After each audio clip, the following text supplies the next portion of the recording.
What if you could live a longer, richer life? Welcome to Retirement Revealed. I'm your host, Jeremy Keil, and we're here to turn your retirement savings into retirement income. Today, we're talking to Tom Hine about his balanced wealth approach to living a longer and richer life. Tom, welcome to the show. Thanks, Jeremy. Great to be here with you and your audience. Yeah, it's going to be a lot of fun. And you are a fellow financial advisor, but you definitely take a little bit of I don't want to say different, but maybe an enhanced tack at financial planning. So tell us a little bit more about yourself and what it is you do. So thanks, Jeremy. We love the idea, as I'm sure you have found in the career too. We love the idea of laying out a financial plan, getting a client on the right trajectory, being able to review and meet with them periodically, make adjustments, make sure their wills are fine-tuned, make sure they've done the Roth conversions, all the fun, I call it fun, sometimes kind of geeky stuff, right, that planners like to do. But several years ago, the idea occurred to me that with all that hard work, and I don't know if it's happened to you, but I had several clients over the years die, some unexpectedly and some maybe of known diseases, but realizing how much of their life sort of was left on the table, they never got to live. And usually we'd sit with the bereaved widow, the spouse, and they'd have all this money. Yes, they might have kids and grandkids, but no spouse to spend it with. And like most financial planners, we're not doctors, but it got me thinking, what can I do besides all the proper planning, which we do, so that my clients don't, as literally one smart guy in the field of health and wellness that works with Tony Robbins, his name is Peter Diamandis, he goes, don't die of something stupid, meaning there are things out there that doctors know what you should do today to prevent a shorter lifespan. And I thought, well, I'm not a doctor, I'm not in medicine, but let me put some of the best ideas in a book, which now my clients and future clients can have access to, on what is the smart current thinking for people who are both saving for retirement, working hard, but now you want to make sure you have that 20 or 30-year time span, right, to enjoy the money, the very money you work so hard to get. Yeah, and of course, sometimes when you think of health, it is the you're living and your health is poor. Sometimes you think of the binary of you're not living on there. And I love how you start out. I got the book right here. In your first chapter, you have a great question as a title. What good is a 7-figure portfolio if you're 6 feet underground? And so Yes. tell us a little bit more about that. I love that line. I don't know if that was your own original, but it's great. Thanks, Jeremy. It was actually, I had a very good strategy session with a fellow writer, and we were talking about it early on, and I kind of painted the vision of what I wanted a book to be about, saying that, yes, we all know money's important, but beyond that, family, social connections, neighbors, you name it. And I said, and I've seen a lot of people die with a pile of money for no reason.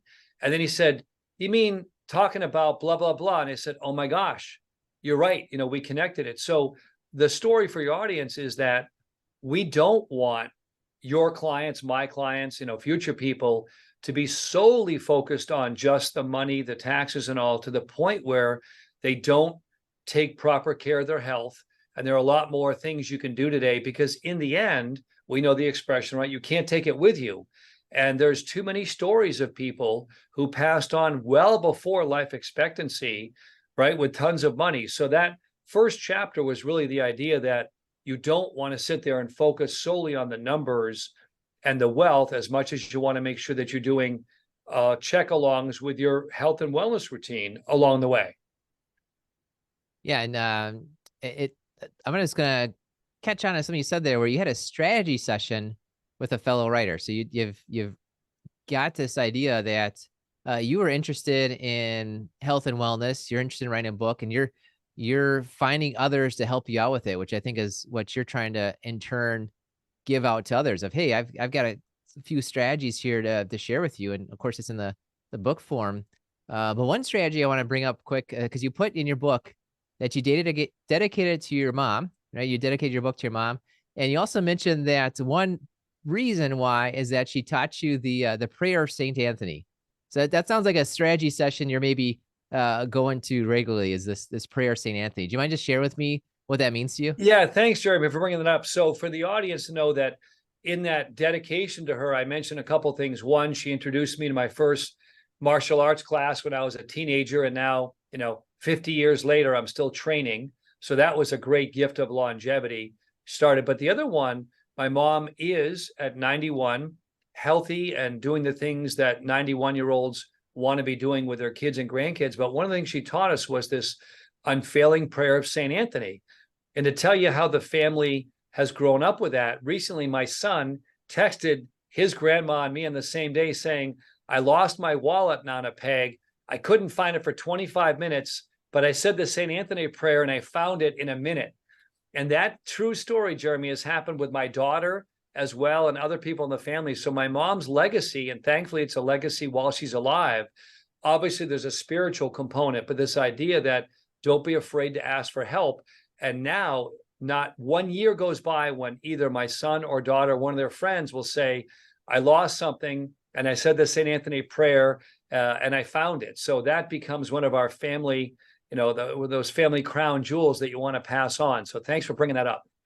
Yeah, it's great that she's passed on this thought of you can't do it all on your own, and it's helpful to get some guidance elsewhere, if even from above, which is even better, I think. Sometimes I found it here, the St. Anthony Shrine. I think that's we're gonna get that link in the show notes, because it's for those interested, they can read about the unfailing prayer to St. Anthony. So I'm gonna And make I sure will, that's in the Jeremy, notes share here. something important Yeah, that I've learned. And again, I'm very agnostic in terms of not preaching to my clients or whatever religion they believe in, but all the major studies have shown, and this is good for your audience, regardless of what belief system, as long as it's a healthy belief system, that people live longer that have some sort of spiritual belief. And a lot of people sometimes poo-poo that, but your audience might have seen on Netflix, the Blue Zones documentary right. Yep. just came out. And I know some of the people that worked on that behind the scenes, or related to them in that industry. And it is true. The research shows, among other things, sunlight, getting outside, connecting with people, but some form of spirituality is really important. And all those people around the world in different cultures exhibit that. So that's why probably it was also, for me, important in the book to get that in there. Yeah. Oh, that's great. Well, one of your chapters is we can't be well without good mental health. And of course, having a faith and having, especially my Christian faith, right? That doesn't immediately take away all, issues that are out there. You still have, life to go through. But what you're putting through is, I think there's a couple parts of it here. Is just because you have your financial health doesn't mean you have your physical health. So you're trying to pull that into it. And just because you might have your physical health doesn't mean you have your mental health, right? So it seems to be some sort of continuation of life here going on Right. circle life state. So I appreciate that you have brought this out, that it's not just about the money, it's about other things. And it's not just about, can I get up and walk around, but maybe do I have a purpose? How do I feel about myself throughout the day? You've got a lot of things that are really integrated into there. Yeah, it's very important because in the end, especially since COVID and the aftermath, we've seen many different people get affected differently by the mental health and wellness. And, there's a point there where I mentioned about dementia and Alzheimer's research too. So there's one about being mentally balanced and okay too, which is good. But as our clients or parents or grandparents age, there's now more intervention and more tests and things that are out there. We want all of our clients to not get caught in that trap of not finding out about Alzheimer's or dementia when it's too late. So even though that didn't go in that same chapter directly, earlier on, I mentioned that that's an important aspect, as we want people to be aware, of these screening things and all, so that they can live that long, healthy, happy, productive life. One statistic you might find interesting was that one analyst put together, for every year on Earth that everyone lives longer, particularly people at 70, 80, 90, whatever, it's something like 36 trillion with a T, $trillion is added to the GDP. And the reason why that's important, Jeremy, you and I know, especially with your faith and other of our clients and peers that have it, a lot of times in many cultures too, is the wisdom of a 70 or an 80 or a 90-year-old to help their kids or grandkids say, oh my gosh, I've seen this, that movie before. Let me tell you how you might handle that. And keep in mind that generation grew up without iPhones, the internet. And sometimes I value both in my clients and in my mom. My dad passed away in '07, sadly, but I value that human tactile approach, the common sense approach, which maybe we're missing because we're all getting caught up in the in the iPhone, the electronic media, when really it could be, hey, what does this really mean to me? What's important to me? And as I mentioned there, even switching jobs. If your job is too much stress, you don't get enjoyment from it, do not wallow through 5 or 10 years of working hard without having the joy, because it's not worth it. It's definitely not worth it. Yeah, there's so many things to go through, but mentioning kind of what we talked about, financial health, physical health, mental health, spiritual health, all these things there. It's tough to balance it out, which I think is why you put together your book title of Balanced Wealth, right? And you got some things in there about the balance idea. I think your suggestion that maybe if you're in a job that you're in it for the money, maybe there's another way to go about it, because is it really worthwhile? And that's probably a bit of balance too overall. Yeah, But you put in there a scorecard. Tell us about the Balanced Wealth scorecard, because that might be a helpful thing for us to yeah, think the through. scorecard, which we also have on the website at the balancedwealthapproach.com. So it's the title of the book with the .com at the end. But we found the scorecard fascinating because we wanted feedback from our clients on what was important to them. And the reason we call it balanced wealth, we have 4 categories related to taxes and retirement planning, but we also have 4 related to health and wellness. And so we found that when clients do fill it in, it's not designed to judge them. There's no HIPAA violation on information. We just want them to give us feedback on how they think they're doing in those areas. Because after all, one of the things we know about, Jeremy, in our line of work, right? You don't want to spend hours and hours creating a great estate plan when the client goes, I don't really want that. I want to give it all to my kids. Well, you'd want to Mhm. know that before you spent all that time on the estate plan. So yeah, the scorecard allows them subjectively to score themselves, from low to high on a scale of, is this important to me, first of all, or not? And then how do I feel I'm doing at that? So for example, on diet, it might be like, hey, I eat what I want to eat. I don't count calories. I enjoy life. And that's fine. That's maybe who you are. And that gives a certain score. Another score that's a little bit to the right says, I'm mindful about what I eat. I'm aware of, A1C. I want to make sure if diabetes runs in my family. In other words, they're more enlightened about it and they want to be more fine-tuned. Same thing with retirement planning. Some people don't know where all their sources of income are coming from.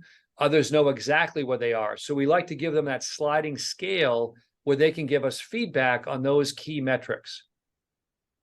Yeah, it's I'm looking here right at the metrics, and of course you've got the financial ones like along retirement income and your tax efficiency and investments and risk on there. But the health ones, the stress, your diet, sleep and exercise. The sleep one, that's an interesting one because that's maybe hopefully the one you can control the most It's the over, most important, and Jeremy, it's the most without a important. doubt. Yeah. Yeah.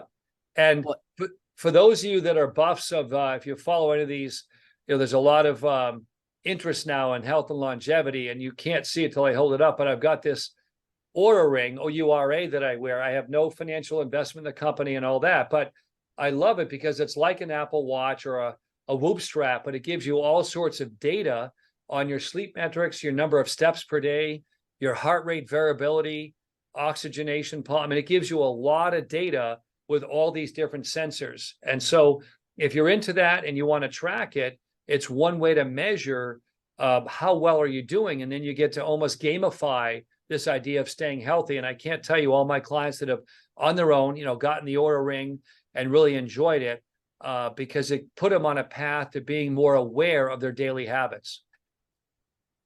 yeah, it's interesting you mentioned that ring. I've had the Fitbit for a bit of time, and it just kind of conked out. It just conked out. And I thought I'm not gonna bother getting another one. I don't know if it'll be worthwhile or not. Well, then in that day I'm reading your book, and you're talking about the Oura ring, so I took the time to to tell Fitbit that I was having issues. They gave me a 50% off code. So that they kept me in the loop, because now I got the Charge 6, in the mail right now coming out to me. But hopefully it doesn't conk out again. If it does, I think the Aura Ring might be the next one. Great. I heard that the NBA, they gave every NBA player the Aura Ring when they did the COVID bubble, because they Yep. were wanting to make sure that they were, doing well, for other reasons, but then also because they thought that was maybe a bit predictive of whether someone might have had a COVID or not, which is interesting. Just it's almost kind of measuring your body's reaction to external things, like Oh, absolutely, it which is is. interesting. And Yeah. if you don't mind, I just thought with the audience, I'll just give them a sneak preview. So what they do, they measure certain categories. Like if you look at the readiness, like it's trying to sense, are you ready to take on, the day's activities? And Yeah. it'll go over, just you can see resting heart rate, HRV balance, body temperature, recovery index, sleep. So it gives you these scores. Now, it doesn't mean that, one bad day doesn't mean anything, nor does one good day, but it builds trends and insights so that you can figure out, for example, classic one, some of your people watching and listening might know that if you drink caffeine after 1 p.m., the half-life of caffeine is like 10 hours.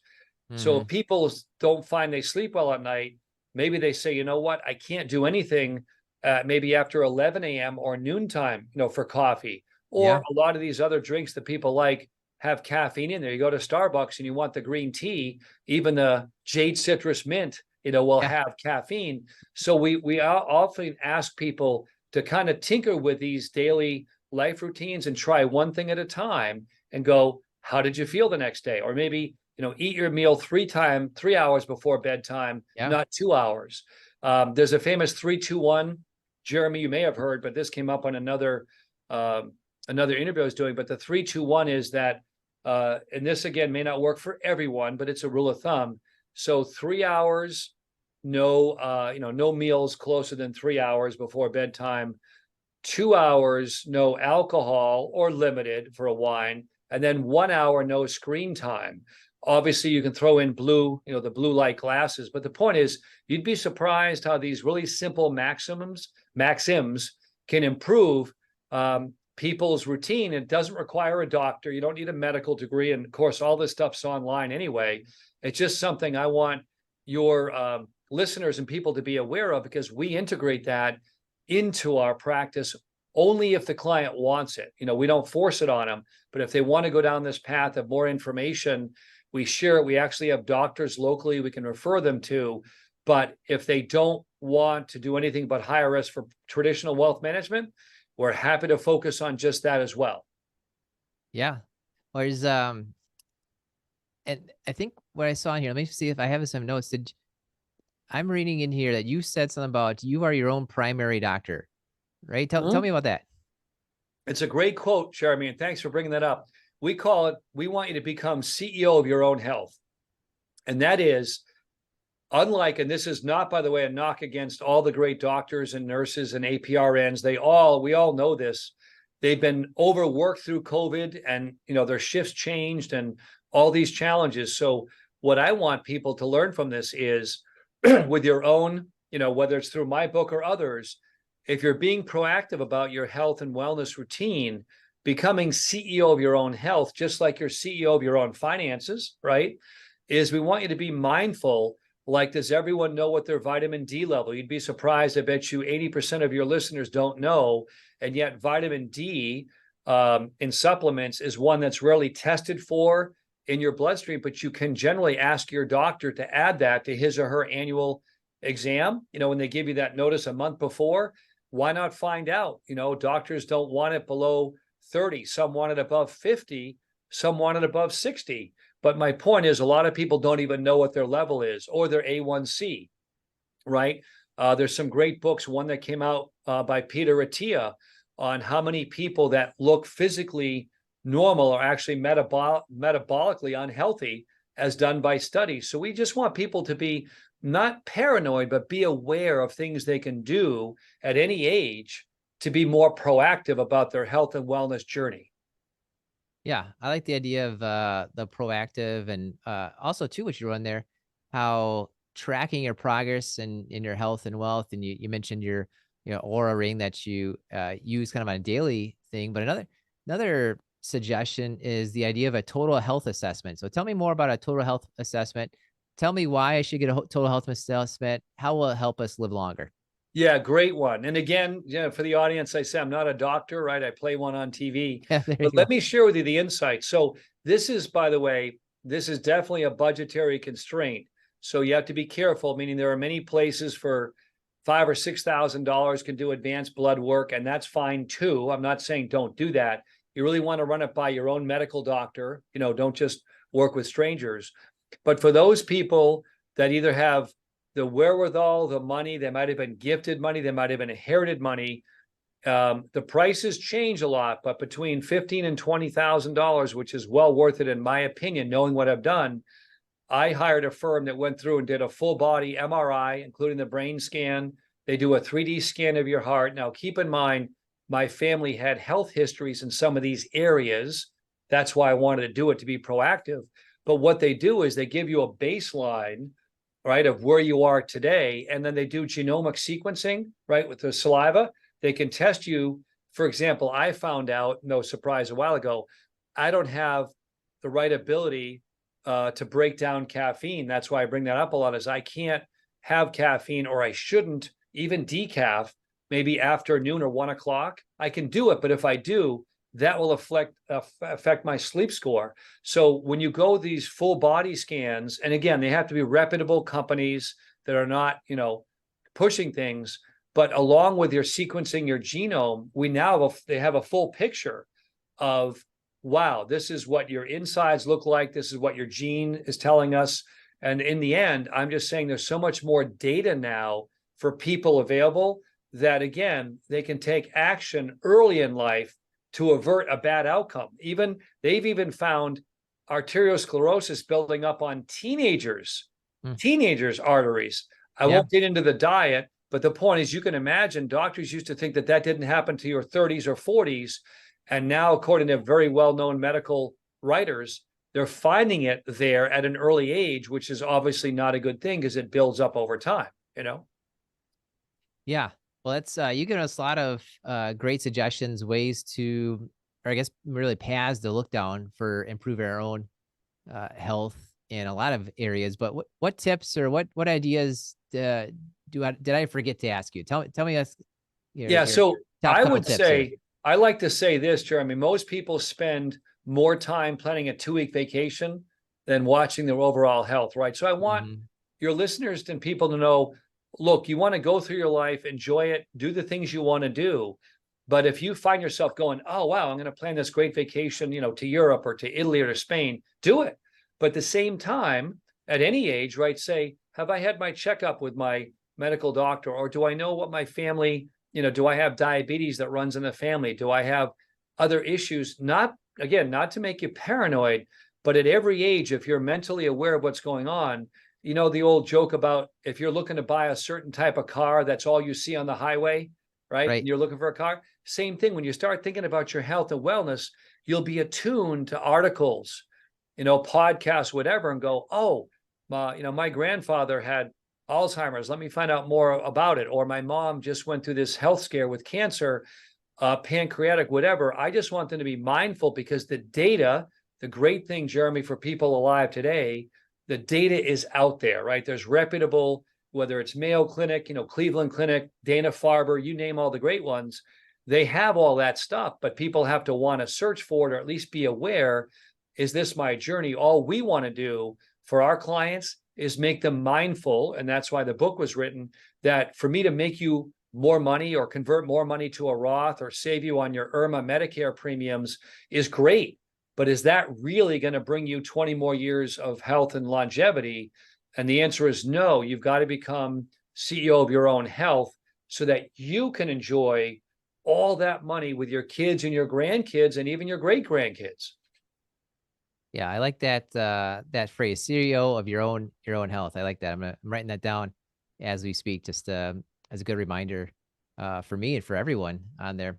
Good. Well, I've got one more question for you, Tom. But before we do that, tell us what's the best way to reach out to you. Yeah, so we're at Capital Wealth Management in Glastonbury, Connecticut. But the book, the easiest way is it's on Amazon, of course. Would love any great reviews you have. But if it's, thebalancedwealthapproach.com is the easiest way to reach out to us on the website, or Capital Wealth Management, literally spelled out CapitalWealthManagement, capitalwealthmanagement.com is how they can reach out to us. And I would love feedback on the book, because I have doctors that are standing by. If I get enough of an audience, about 20 or 30 people on a Zoom meeting, I can have one of these well-known doctors give a free 1-hour clinic. They will, on here's the things you need to know. And if there's a bunch of 20 and 30-year-olds, they'll gear their talk to that age group. If there's people 45 and older, so we love sharing that information. There's no requirement, there's no money, there's no cost, there's no HIPAA violation. It's just pure information that we want to share, so people can say, wow, I learned something today for myself, my wife, my husband, or my family. So those are the ways they might want to reach out to us and engage us. Yeah, well, thanks for that. And thanks for sharing all the things, the research you've done in your book. We love to share and give away books on our podcast here. So the first 3 people that email me, podcast@keilfp.com, I'll get a copy of Tom's book mailed out to you directly. And of course, we'll have all the links that you shared, Tom, in the show notes as well. Thank you. It's a joy. And as we said, we want people to really focus on the important things in their life that do matter above and beyond money, whether it's, charity and helping others, whether it's sometimes, going the extra mile for somebody and a family member. And the more that we do that for each other, given all the challenges going on today, with Israel and Palestine, all these tough things, we want to do our best to spread that word of sort of love, happiness, and longevity. Because in the end, there's a famous quote I learned is, a healthy man has 1,000 dreams, but a sick man only has one. Yeah, right on. We want everyone to have 1,000 dreams and pursue what they want to out there. That's exactly it. That's great. Well, thanks, Tom. Well, a final question for you. Tell us something about yourself that few people know. And remember that this podcast is ready to clean. Yeah, no, that's great. Thank you. Most people don't know that I'm a 4th degree black belt in martial arts. And my first instructor, who I connected with recently, actually sparred against Chuck Norris and his team in the 1960s and 70s during that Bruce Lee Enter the Dragon era. So a lot of people don't know the connection. And the second thing is, they might not know, a big UConn Huskies fan. So both men's and women's basketball teams. I'm an undergrad in MBA from UConn. So those are 2 little tidbits of information. Oh, that's fun. Thanks for sharing that. Good. Well, thanks for coming on the show, Tom. It's been a wealth of knowledge. I call it a balanced wealth of knowledge. How's that? I love it. Thank you so much, Jeremy. Yeah, you got it. And thank you for listening to the Retirement Reveal podcast. We believe if you know more about your money, you will feel better about your money and you will make better money decisions.